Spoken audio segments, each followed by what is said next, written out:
Assalamualaikum warahmatullahi wabarakatuh. Selamat datang, selamat berjumpa kembali dalam pembelajaran daring untuk mata pelajaran IPS. Pada video sebelumnya, kalian sudah mempelajari tentang faktor penghambat mobilitas sosial. Kali ini kita akan belajar tentang faktor pendorong mobilitas sosial. Simak baik-baik videonya ya. Ada beberapa faktor pendorong mobilitas sosial. 1. Faktor sosial. 2. Situasi politik atau sosial. 3. Keadaan ekonomi atau kehidupan kaya atau miskinnya seseorang. 4. Perkawinan. 5. Kemujuran atau keberuntungan individu. 6. Kemampuan individu, misal dia memiliki sifat pintar, ulet, atau bekerja keras. 7.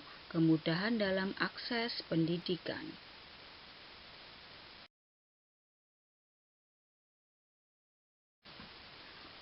Saya akan menjelaskan satu persatu tentang faktor pendorong mobilitas sosial.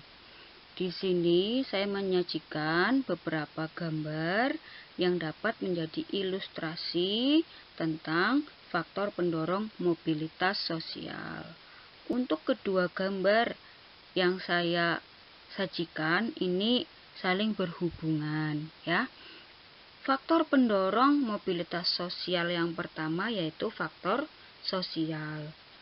Di sini ada gambar artis yang dulunya miskin sekarang menjadi artis yang kaya.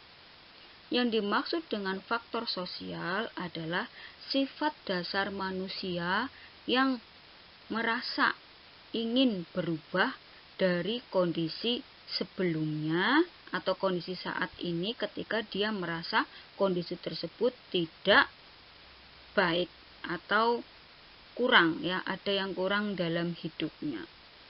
Misalnya dia sekarang hidup miskin, maka dia pasti ingin melakukan mobilitas sosial agar dia menjadi orang yang kaya. Sudah kaya pun, sifat dasar manusia menginginkan dia menjadi lebih kaya lagi. Gitu. Sedangkan yang kedua, ini gambar yang kedua, ini menggambarkan kondisi ekonomi ya, atau kaya dan miskinnya seseorang. Saling berhubungan kan dengan gambar yang pertama. Sama-sama juga caption gambarnya ya. Jadi ada artis yang dulunya miskin, sekarang terkenal menjadi artis yang kaya, punya banyak uang gitu.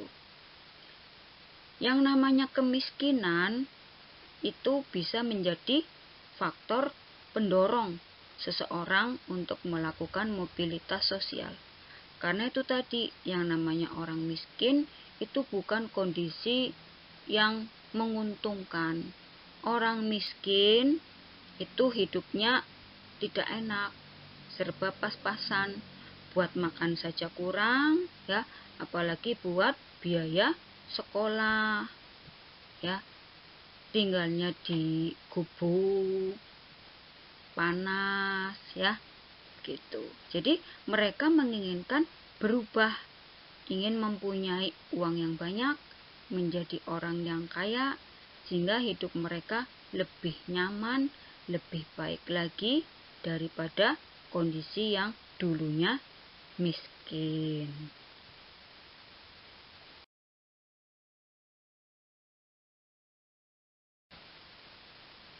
Faktor pendorong mobilitas sosial berikutnya yaitu situasi politik atau situasi sosial. Di sini saya menyajikan gambar suasana Jakarta yang diberlakukan kebijakan lockdown atau penutupan daerah karena adanya pandemi virus corona.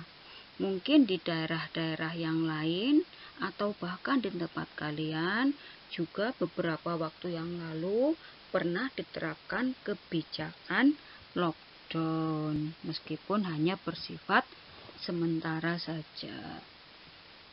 Lockdown ini tentu saja mempengaruhi mobilitas sosial. Orang-orang jadi susah keluar rumah, bahkan tidak boleh keluar rumah, aktivitasnya dibatasi. Seperti kalian juga saat ini, ya. Jadi kalian sekolah pun dinonaktifkan. Kalian belajarnya dari rumah dengan sistem pembelajaran daring. Tentu saja di sini kalian mengalami kesulitan sebenarnya dalam melakukan mobilitas sosial. Tetapi situasi sosial ini sebenarnya bisa menjadi pendorong kalian tetap melakukan mobilitas sosial. Misalnya ya, kamu kan harus belajar daring ya. Jadi mau tidak mau kamu harus belajar teknologi ya. Kamu harus belajar teknologi untuk belajar daring. Kamu harus punya HP sebagai media pembelajaran. Kamu juga harus membuka pelajaran yang diberlakukan oleh guru, misal dengan membuka YouTube atau memakai aplikasi Edmodo. Kamu kan mau tidak mau harus belajar tentang aplikasi Edmodo. Jadi murid-murid dipaksa untuk belajar teknologi. Kasarannya itu dipaksa ya untuk belajar teknologi. Kalau tidak ada virus corona, kalau tidak diberlakukan lockdown, tidak diberlakukan pembelajaran daring, mungkin kalian tidak mengenal teknologi untuk belajar. Kalian tidak mengetahui ternyata ada aplikasi untuk belajar dari rumah. Misalnya dengan melalui Edmodo. Atau nanti kalau misalnya sinyalnya bagus, kita bisa melakukan Zoom ya, Zoom meeting seperti orang-orang di kantor-kantor besar sana. Itu untuk pembelajaran juga ya. Jadi ini contoh situasi politik atau sosial sebagai pendorong mobilitas sosial.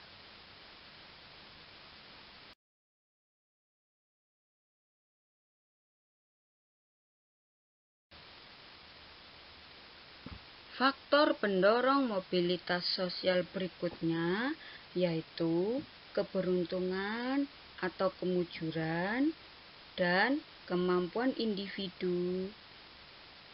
Misalnya dia pintar dan dia bekerja keras. Keduanya sebenarnya saling berhubungan. Di sini saya menyajikan dua gambar. Dan kedua gambar tersebut sebenarnya saling berhubungan juga ya. Misalnya seperti ini. Gambar yang pertama yaitu gambar siapa? Ronaldo. Dia adalah pemain bola dengan bayaran paling tinggi di dunia. Padahal kalau kamu tahu kan yang namanya bermain bola itu berapa orang? 11 orang. 11 orang itu bayarannya beda-beda ya. Padahal Ronaldo yang bayarannya banyak sekali itu tidak bisa bermain sendiri ya. Dia harus bermain bersama ke-10 orang lainnya. Tetapi di sini dia beruntung ya. Beruntungnya kenapa? Beruntungnya karena mendapatkan bayaran yang paling tinggi di antara yang lainnya. Nah, keberuntungan itu diperoleh dari mana? Keberuntungan itu diperoleh juga dari kemampuannya.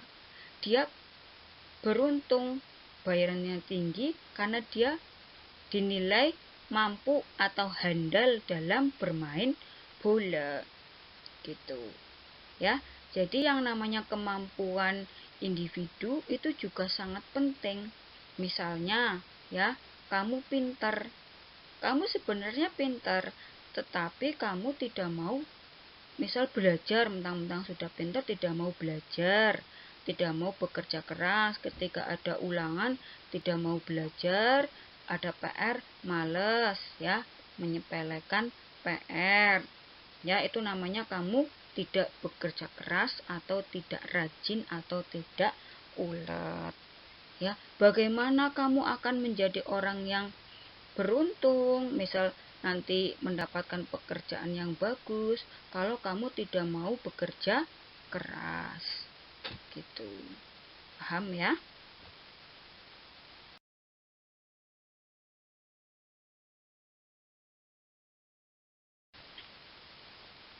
Berikutnya saya akan menjelaskan faktor pendorong mobilitas sosial lainnya, yaitu perkawinan dan kemudahan akses pendidikan.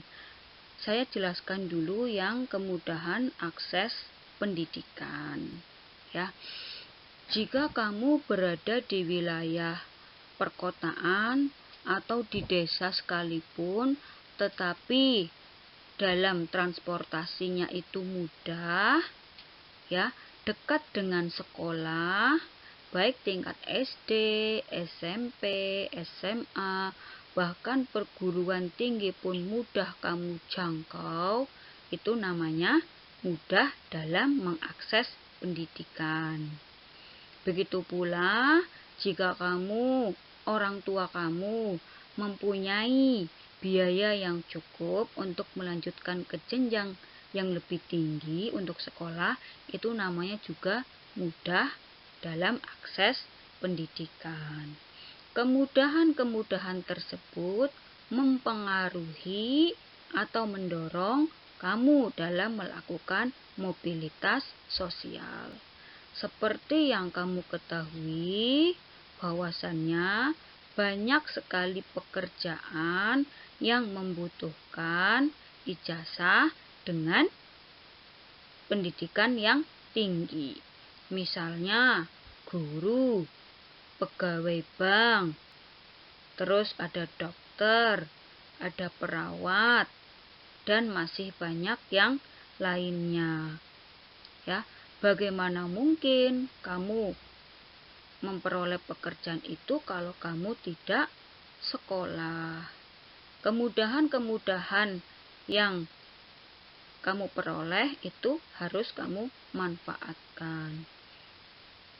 Lain lagi ketika kamu tinggal di daerah yang terisolir. Misalnya, ya, daerah tempat tinggal kamu dikelilingi oleh sungai-sungai yang besar, tidak ada jembatan, sehingga ingin sekolah saja kamu harus nyebrang sungai, atau kalau tinggal di pulau terpencil kamu bahkan harus nyebrang pulau, ya. Itu namanya kesulitan dalam mengakses pendidikan. Orang yang kesulitan dalam mengakses pendidikan akan sulit pula dalam melakukan mobilitas sosial. Faktor berikutnya yaitu apa? Perkawinan. Laki-laki atau perempuan yang ingin melakukan mobilitas sosial dapat melangsungkan pernikahan dengan seseorang yang dia inginkan, yang tentu saja dengan status sosial yang lebih tinggi. Misalnya, ya, di sini ada gambar seorang perempuan yang menikah, ya, dengan seorang laki-laki, ya, mungkin laki-lakinya itu lebih kaya, ya, status sosialnya mungkin dia pejabat atau apa. Jadi meskipun tua misal, ya, dia tetap mau menikah dengan orang yang status sosialnya lebih tinggi. Setelah dia menikah dengan orang yang status sosialnya lebih tinggi, maka secara otomatis dia akan berubah status juga, ya, menjadi orang kaya baru atau menjadi istri pejabat, otomatis status sosialnya naik, ya, mobilitas sosialnya vertikal naik. Begitu. Paham ya? Jadi manusia itu harus melakukan mobilitas sosial. Ada banyak faktor pendorong mobilitas sosial. Silahkan dari faktor-faktor tersebut kamu pahami, dan kamu pilih yang mana yang akan menjadi kendaraan kamu dalam melakukan mobilitas sosial. Sekian penjelasan dari saya. Sampai bertemu kembali dalam video pembelajaran selanjutnya. Tetap semangat belajar. Saya akhiri. Assalamualaikum warahmatullahi wabarakatuh.